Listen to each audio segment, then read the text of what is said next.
Dans ce podcast, nous allons parler de victimisation, les 3 étapes pour en sortir.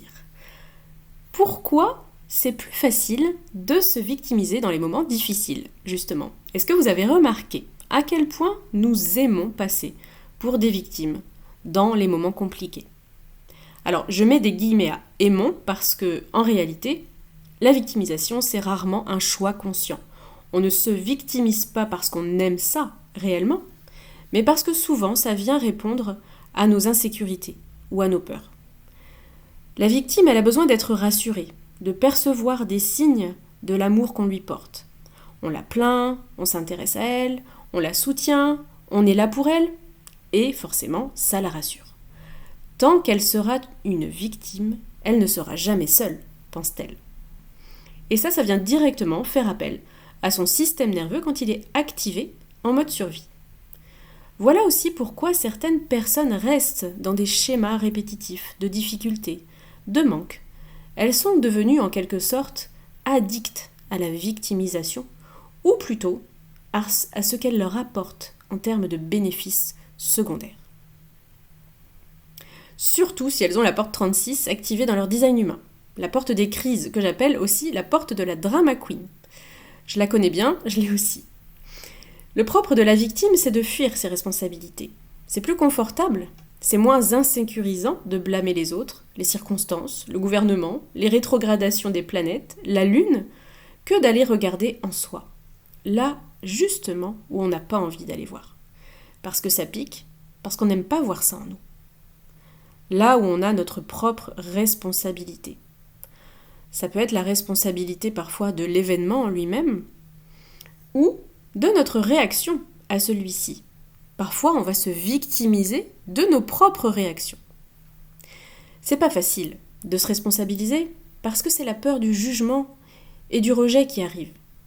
La honte, la culpabilité, c'est pas facile du tout d'assumer ces sentiments. Ma pauvre, c'est pas de chance, je suis là si tu as besoin. On entend tout ça et nous sommes en recherche d'empathie. Et c'est bien normal dans ce monde de plus en plus individualiste. On est en recherche de soutien, de compassion pour valider ce que nous vivons et ce que nous ressentons. Pourquoi ? Parce que nous ne sommes pas en mesure, en capacité de nous valider nous-mêmes. Et nous pensons ne pas pouvoir recevoir tout ça sans être une victime. Eh bien, alerte spoiler, c'est faux.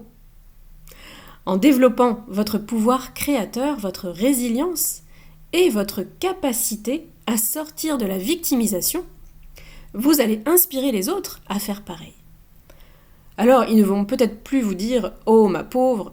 et j'ai envie de vous dire « Ça tombe bien !»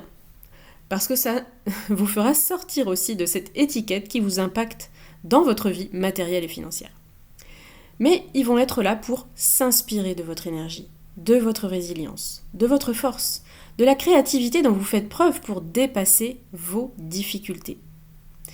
Et vous ne serez jamais seul, même sans être une victime. Retrouver votre pouvoir créateur et libérer votre créativité permet de prendre des décisions et de faire des choix alignés que de toute façon, vous serez en capacité d'assumer. Parce que ça aussi, ça peut être une peur bloquante. Suis-je capable d'assumer mes choix ? La réponse est oui, bien évidemment, parce que votre créativité vous reconnecte à ce qui est juste pour vous. Vous êtes, à ce moment-là, sur votre trône divin. Donc oui, vous assumez, vous vous affirmez, vous avancez dans votre vie avec un fort sentiment de responsabilité et votre pouvoir créateur entre les mains. Alors vous vous demandez peut-être comment on fait tout ça ?